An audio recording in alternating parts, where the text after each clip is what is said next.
لو أنزلنا هذا القرآن على جبل لرأيته خاشعا متصدعا من خشية الله وتلك الأمثال نضربها للناس لعلهم يتفكرون. حضرات علماء کرام، عزیز طلبہ و معزز حاضرین، قرآن عظیم کی جو مبارک آیت آپ کے سامنے تلاوت کی، اس میں اللہ تبارک و تعالی ارشاد فرما رہا ہے کہ اگر ہم یہ قرآن پہاڑوں پر اتار دیتے تو آپ دیکھتے کہ وہ خدا کے خوف سے لرز کر ٹکڑے ٹکڑے ہو جائے. یہ اللہ تعالیٰ انسانوں کے سامنے ایک مثال پیش کر رہا ہے تاکہ وہ غور و فکر کرے. اللہ تبارک و تعالیٰ نے اس مبارک آیت میں اپنے کلام عظیم کی عظمت و شان بیان فرمائی ہے. بڑے خوش نصیب ہیں وہ اللہ کے بندے جو اللہ کے کلام کو قابل احترام سمجھتے ہیں، اسے پڑھتے ہیں اور اپنے بچوں کو بھی پڑھاتے ہیں. یہ مسجدوں میں، شہر کے جگہ جگہ محلوں میں یہ چھوٹے چھوٹے مدرسے دیکھنے میں چھوٹے ہیں مگر یہی ہمارے دین کی اصلی بنیاد ہے. جیسے عمارت بنانے کے لیے سب سے پہلے بنیاد کو مضبوط کیا جاتا ہے کہ بنیاد جتنی مضبوط ہوگی اتنی عمارت ہماری بہتر ہوگی. اسی طرح یہ چھوٹے چھوٹے مکتبوں کے اندر ان بچوں کی دینی بنیاد کو مضبوط کیا جا رہا ہے، قرآن عظیم سکھا کر، دین کی باتیں بتا کر کہ جب یہاں سے یہ اپنی دین کی بنیاد مضبوط لے کر نکلیں گے تو پھر چاہے کسی کالج میں جائیں، کسی اسکول میں جائیں، کسی یونیورسٹی میں جائیں، دنیا کا کوئی بھی بڑے سے بڑا عہدہ اور مرتبہ حاصل کر لیں، کہیں کے افسر بن جائیں، ڈاکٹر بن جائیں یا انجینئر بن جائیں یا بزنس مین بن کر دنیا کی دولت اکٹھی کر لیں، یہ تمام دنیا کی نعمتوں کے ساتھ جب ان کے دل میں ایمان ہوگا تو ان کی دنیا بھی کامیاب ہوگی اور آخرت بھی کامیاب ہوگی. اور وہی انسان کامیاب ہے کہ جو دونوں جہان میں کامیاب ہو جائے. ورنہ اس دنیا کی کامیابی تو اللہ تبارک و تعالی ان کو بھی عطا فرما دیتا ہے جن کے پاس ایمان نہیں ہوتا. حضور نبی اکرم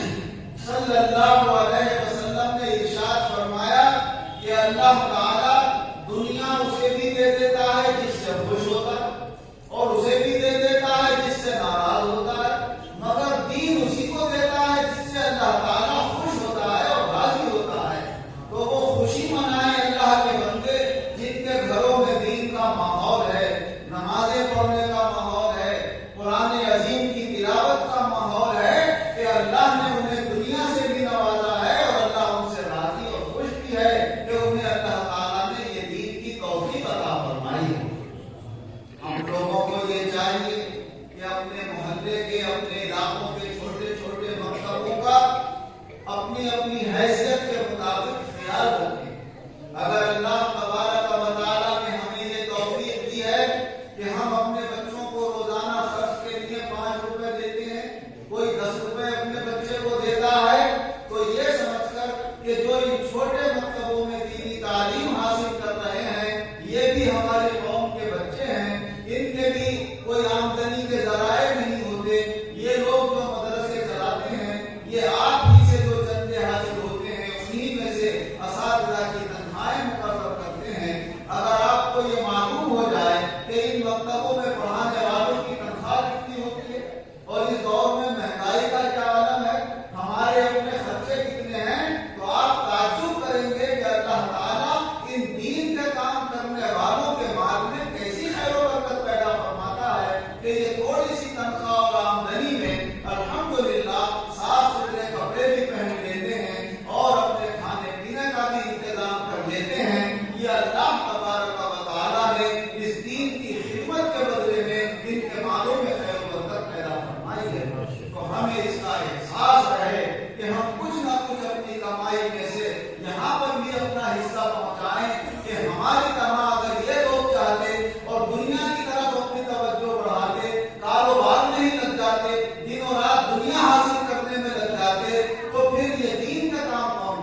یہ لوگ اپنے اوقات دین میں لگا رہے ہیں تو اللہ ہمیں یہ جب توفیق دے گا کہ ہم اپنے مالوں کا کچھ حصہ یہاں پر خرچ کریں گے تو اللہ نے چاہا تو ہماری بھی یہ دین کی خدمت ہو جائے گی، اور اس نیت سے ہماری ملازمت، ہمارے کاروبار، ہمارے اونچے عہدے یہ بھی دین کے بن جائیں گے جب ہم یہ سوچیں گے کہ ہم اس لیے زیادہ سے زیادہ مال کما رہے ہیں تاکہ کچھ حصہ اس میں سے اللہ کی راہ میں نکال کر ان چھوٹے چھوٹے مدارس کا تعاون بھی کر سکیں۔ الغرض یہ دین ہمارے دنیا کے لیے بھی باعث عزت اور فخر بنتا ہے۔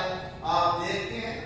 کہ جب مسجد میں نماز کا وقت آتا ہے تو سب سے آگے مصلی پر سب کا پیشوا بن کر کون کھڑا ہوتا ہے؟ وہی ہوتا ہے جو حافظ قرآن ہوتا ہے، قاری قرآن ہوتا ہے، چاہے کوئی منسٹر صاحب آ جائے، چاہے کوئی بڑے سے بڑے عہدے والا آ جائے، وہ اس کے پیچھے ہی ہاتھ باندھ کر کھڑا ہوگا۔ جب وہ کہے گا اللہ اکبر ہاتھ باندھ دو تو سب ہاتھ باندھے، وہ کہے گا اللہ اکبر رکوع میں آ جاؤ تو سب رکوع میں جھک جائیں گے۔ اللہ نے یہاں بھی اس کو سب کا امام اور پیشوا بنایا ہے، اور اگر نیک نیتی سے وہ خدمت کرے گا تو آخرت میں بھی سب کا امام اور پیشوا ہوگا۔ حضور نبی اکرم صلی اللہ علیہ وسلم ارشاد فرماتے ہیں کہ جو لوگ اپنے بچوں کو حافظ قرآن بناتے ہیں اللہ تعالیٰ ان کو آخرت میں ایسے چمکتے ہوئے تاج پہنائے گا کہ لوگ دیکھ کر حیرت کریں گے کہ اتنا اونچا مرتبہ اللہ نے یہ دیا ہے، یہ کون لوگ ہیں؟ اللہ سے پوچھیں گے اے اللہ یہ کوئی نبی ہے، کوئی ولی ہے یا کوئی شہید ہے؟ یہ کون ہے جن کے سر پہ تاج رکھ کر تم نے ان کی عظمت و شان سب کے سامنے چمکائی ہے؟ تو اللہ تبارک و تعالیٰ فرمائے گا یہ وہ لوگ ہیں جنہوں نے اپنے بچوں کو حافظ قرآن بنایا تھا۔ تو یہ اللہ کا کلام ہمارے لیے دنیا میں بھی باعث عزت ہے اور آخرت میں بھی ہمارے لیے باعث عزت ہے، اور اس کی تلاوت ہمارے لیے آخرت میں اجر و ثواب کا ذریعہ ہے۔ حضور نبی اکرم صلی اللہ علیہ وسلم ارشاد فرماتے ہیں کہ جو شخص قرآن عظیم کا ایک حرف تلاوت کرتا ہے اللہ تعالیٰ اسے 10 نیکیاں عطا فرماتا ہے۔ تو جنہیں اللہ تبارک و تعالیٰ نے قرآن عظیم تلاوت کرنے کی توفیق عطا فرما دی، چاہے وہ ناظرہ قرآن پڑھتے ہیں، دیکھ کر پڑھتے ہیں، یا وہ حافظ قرآن ہیں، لیکن بہت سے اللہ کے بندے آج بھی ایسے ہیں کہ وہ اپنے گھر سے جب باہر قدم نکالتے ہیں جب وہ قرآن عظیم کے پاؤ یا آدھے پانے کی یا ایک پانے کی تلاوت کر دیتے ہیں۔ اگرچہ پہلے کے مقابلے میں بہت کمی آ گئی ہے، ہم اور آپ اپنی زندگیوں میں دیکھ چکے ہوں گے کہ ہمارے بچپن میں 1-2 گھروں کے درمیان سے ضرور قرآن عظیم پڑھنے کی آواز آتی تھی۔ فجر کے بعد گھر کا کوئی بزرگ یا کوئی عورت قرآن عظیم ضرور تلاوت کرتے تھے اور ہمارے گھروں میں تلاوت ہوا کرتی تھی، تو اسی کی سب خیر و برکتیں تھیں کہ چاہے مال کم تھا مگر دلوں کو سکون اور اطمینان حاصل تھا۔ آج مال کی دیر پیر ہے، کھانے پینے کی چیزوں کی نعمتوں کی دیر پیر ہے، پہننے کے کپڑے بھی خوب ہیں، مگر لوگ یہ کہتے ہیں کہ دلوں کو سکون اور اطمینان حاصل نہیں۔ اگر آپ کسی ایسے شخص سے ملیں گے، موٹر سائیکل پہ بیٹھا ہے، موبائل ہاتھ میں ہے، آپ بھائی کیا حال ہے؟ ارے صاحب آج کل کاروبار بڑھا رہا ہے، آج کل صاحب بڑی پریشانی چل رہی ہے، بھائی مہنگائی بہت ہو گئی ہے۔ لیکن اس تمام باتوں کے باوجود ہم اپنی پہلی زندگیوں کو دیکھیں کہ 80 اور 90% ہمارے گھر وہ تھے کہ جب پھل کبھی ہفتے میں ایک بار آیا کرتا تھا، گوشت کبھی پکنے کے لیے ہفتے میں ایک بار آیا کرتا تھا، دالوں پر اور سبزیوں پر گزارا ہوتا تھا، انگور کبھی کسی بیمار آدمی کے لیے آیا کرتے تھے۔ آج اللہ کا شکر ہے کہ دل چاہتا ہے گھر والے کا تو اکثر لوگوں کا یہ حال ہے کہ آج بریانی بنانا تھا، ورنہ بریانی تو بنتی تھی جب کوئی مہمان آتا تھا گھر کے اوپر، تب یہ چیزیں ملتی تھی۔ ہم ان نعمتوں کو یاد نہیں کر رہے کہ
ہمیں اٹھنا کیسے ہے، ہمیں بیٹھنا کیسے ہے، ہمیں کھانا کیسے کھانا ہے، بیت الخلا کیسے جانا ہے، بیت الخلا سے نکلنا کیسے ہے۔ حضرت سلمان فارسی رضی اللہ عنہ سے کچھ یہودی کہنے لگے بھائی تمہارے نبی تو کوئی بات چھوڑتے نہیں،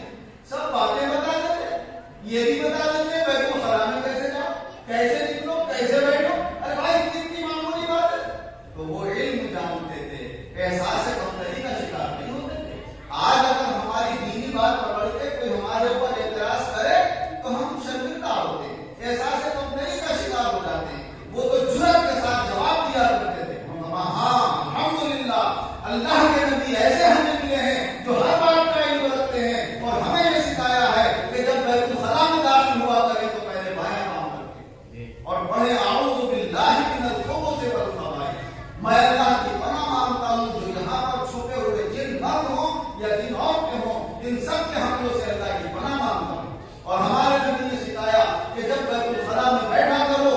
تو کعبے کو نہ منہ کیا کرو نہ پیٹ کیا کرو، بلکہ منہ کعبے سے ہٹ کر ہو، پیٹ بھی کعبے سے ہٹ کر ہو، اس رخ کی بیت الخلائیں بنائی جائیں۔ اور فرمایا جب اپنی ضرورت سے فارغ ہو جاؤ اور باہر نکل کر آؤ تو یا تو یہ پڑھ لو غفرانک، اے اللہ میں اتنی دیر تیری یاد سے غفلت میں رہا، لہذا میں تجھ سے اپنے گناہ کی معافی مانگتا ہوں۔ یا اللہ نے جو آپ کو اس تکلیف سے نجات دی جو آپ اپنے پیٹ میں محسوس کر رہے تھے، پیشاب کے ذریعے سے محسوس کر رہے تھے، اس سے فراغت پا کر جو آپ کو سکون ملا تو اللہ کا شکر ادا کرو اور باہر نکل کر پڑھو الحمدللہ الذی اذھب عنی الاذی وعافانی۔ تمام تعریفیں اس اللہ کے لیے ہیں جس نے یہ تکلیف کی چیزیں دور فرمائیں اور مجھے عافیت، چین، سکون اور اطمینان بخشا۔ تو ہر موقع پر اللہ کی یاد، اللہ کا ذکر، ادب اور سلیقے، یہ ہمارا مذہب، ہمارا اسلام سکھاتا ہے۔ لہذا ہمارے لیے ضروری ہے کہ